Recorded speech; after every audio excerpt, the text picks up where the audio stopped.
Bonjour, Namasté, Aho, Tanyanyai, bienvenue en amérindien Lakota, que tes pas marchent dans la beauté. Et j'ajouterai en paix. Avant de commencer la vidéo, de parler du sujet et des différents points que je vais y aborder, j'aime à partager que les films et les photos qui s'y trouvent sont issus de moments présents que j'ai réellement vécu moi, seul ou accompagné d'amis qui ont bien voulu être les témoins en filmant les événements dont je vais vous parler.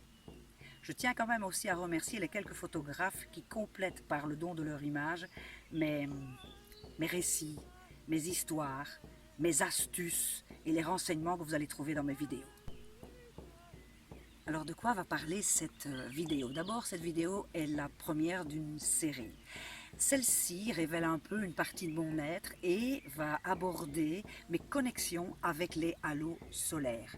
Un petit peu mon chemin spirituel. D'abord, on va voir les objectifs, les buts et la finalité de la vidéo. Je vais vous parler un petit peu de mes passions, de mes lectures, de mon enfance et de mes expériences. Ensuite, nous allons partir vers les phénomènes paranormaux que j'ai vécus, mon éveil, une partie d'explication sur mon tambour céleste, les effets qui s'en sont suivis, un petit peu cette loi d'attraction dont on parle tous, cet amour inconditionnel qui vient. Je vais ensuite partir vers une explication rationnelle, scientifique. Même si je ne suis pas scientifique, je vais faire mon possible pour donner une explication scientifique de la formation des halos solaires.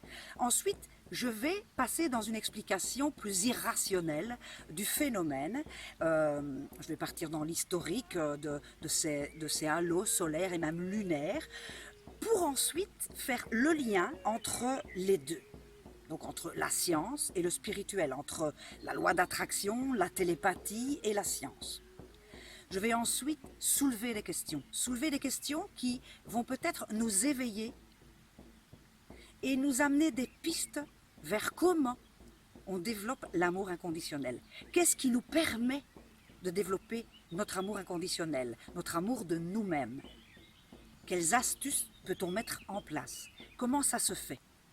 Comment ça se fait que tout ça existe? Et s'il y avait un lien entre tout? Je terminerai par une petite conclusion et peut-être j'aurais envie de vous parler de ma transmission et peut-être de ma mission aussi. Voilà. Je vous souhaite une belle vidéo et je vous retrouve à la fin de cette vidéo.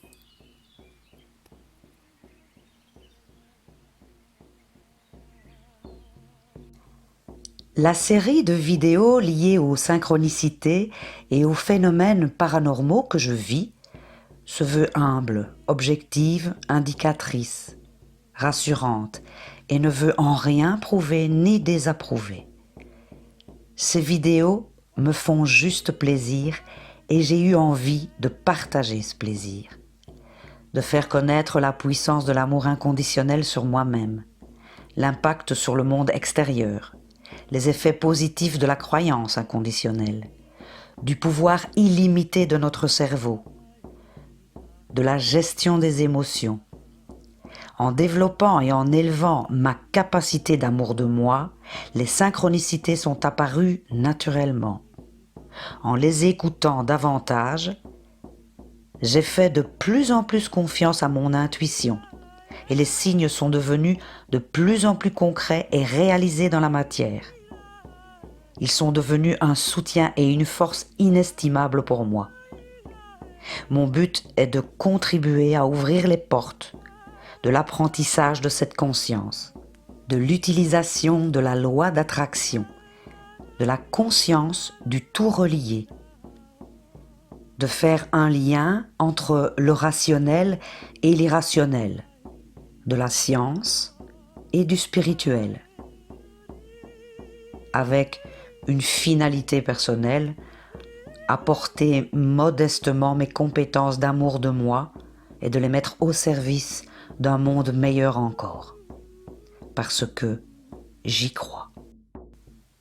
Et cette passion de l'amour inconditionnel, de ce que je sens vibrer en moi depuis toute petite, elle vient, oui, depuis ma plus tendre enfance, où je suis littéralement captivée par l'univers, par le ciel, l'astronomie.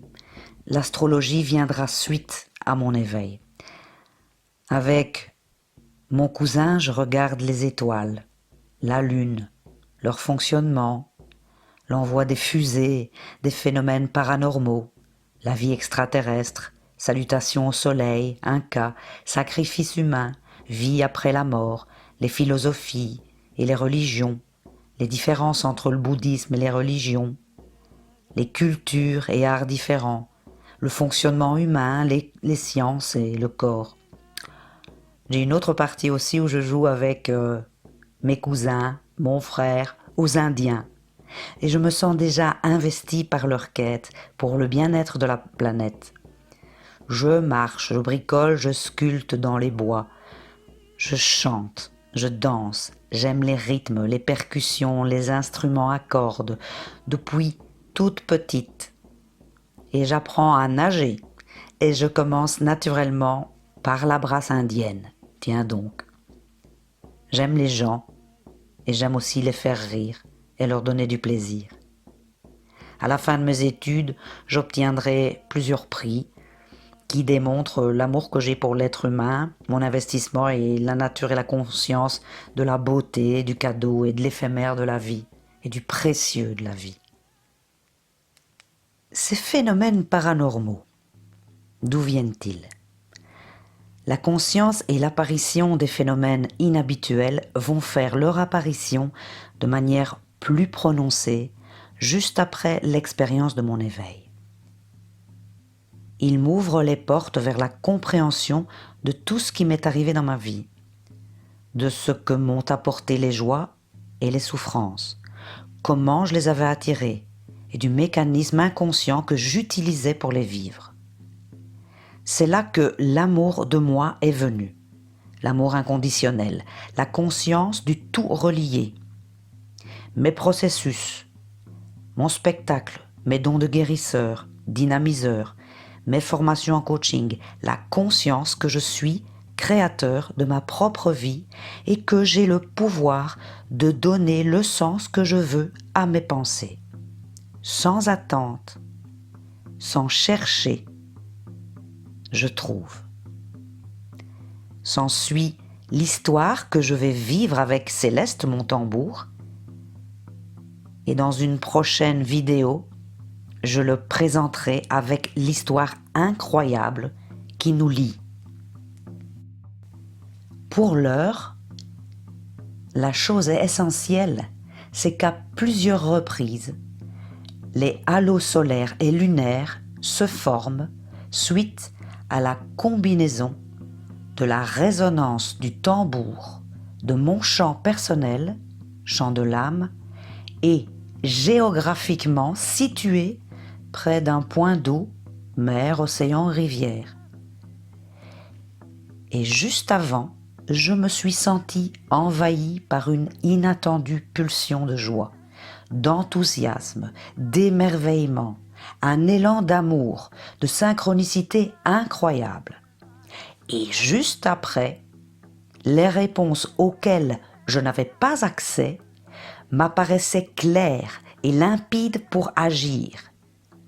Je me sens guidé par une force invisible, en lien direct avec le moment présent et la conscience de monde parallèle, le monde dit de l'au-delà. C'est là que j'ai compris que ça n'a rien de comparable avec une interprétation de l'esprit.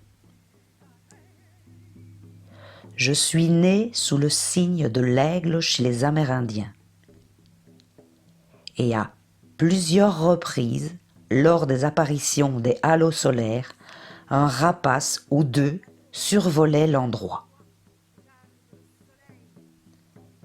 À d'autres reprises, à la fin de mes jeux de tambour, des enfants jeunes apparaissaient pratiquement à chaque fois et sortaient de je ne sais où. Et je suis professeur. Ces faits sont vérifiés puisque des témoins filment à chaque fois l'événement. Les effets sont immédiats. Une sorte de grande énergie envahit tout mon corps et même celui de ceux qui sont présents à côté de moi. J'ai à ce moment-là comme une grande énergie créatrice qui naît en moi, une prise de conscience, un développement de ma croyance qui s'élève en amour de moi et qui me relie et me donne presque une conviction que nous sommes reliés à quelque chose de plus grand. Et j'appellerais ça alors la loi d'attraction. Mais que sont ces halos solaires ou lunaires?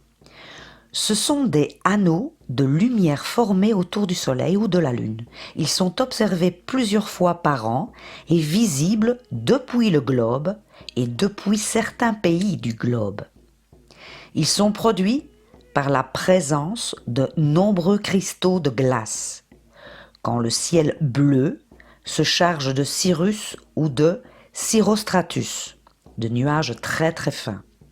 Lorsque les rayons de la Lune ou du Soleil croisent des milliers de cristaux suspendus dans l'atmosphère, ça se reflète et crée un cercle de lumière. Il y a réfraction ou réflexion de la lumière. Il constitue le centre d'intérêt de nombreux astronautes ou astrologues. Suite à cette explication rationnelle et scientifique, j'attire l'attention sur l'explication irrationnelle et peut-être voire spirituelle. Je me suis rendu compte que l'homme s'intéressait aux signes divins depuis longtemps. Que ce soit chez les Incas, les Égyptiens, les Occidentaux, les Asiatiques, les Africains, le cercle de lumière est souvent présent pour représenter la divinité de l'être. Kéfri en Égypte, les saints auréolés chez nous, le bouddhisme avec le gong, cercle symbole de la vacuité et du rayonnement, les mandalas en Inde, la franc-maçonnerie. Ces phénomènes optiques inhabituels ont cependant aussi une profonde signification spirituelle. Selon certains, ils sont des messages célestes adressés à l'humanité pour nous faire comprendre quelque chose ou nous protéger. Nos êtres protecteurs communiquent avec nous par le biais de signes afin de nous guider. Jusqu'ici, aucune preuve visible l'atteste. Et même les scientifiques maintenant laissent la possibilité de l'envisager. La différence entre les lettres et les chiffres que nous connaissons, c'est que les signes peuvent être interprétés suivant le ressenti de chacun, selon son propre système de croyance. Ce que je constate, c'est que le point commun, c'est qu'il nous relie tous avec le mystère de la vie. La conscience de notre puissance nous élève dans un élan enthousiaste d'énergie. Nous touchons à la fin de la vidéo et mon intention est de vous partager le cadeau de quelques questions pour vous remercier de votre attention et intérêt à l'être humain que j'incarne de mon mieux et avec mes moyens. Et s'il était des réponses rationnelles à ces phénomènes qui nous dévoilent une piste, une clé, qui ouvre le secret de l'amour inconditionnel et de la paix, quelles seraient-elles? Si ces messages en apparence purement scientifiques étaient aussi des messages de la nature qui cherchaient à nous délivrer des messages concernant notre rapport à elle, aux animaux et à l'écologie, quels seraient-ils? Comment pouvons-nous élever notre niveau de croyance inconditionnelle et qui gagnons-nous? Que pourrait-il nous arriver de grave si nous croyions aux choses avant de les voir? Quels avantages avons-nous de ne pas croire? Voilà des questions qui peuvent peut-être soulever nos niveaux de croyance, d'amour de nous et de paix intérieure pour voir naître la paix intérieure.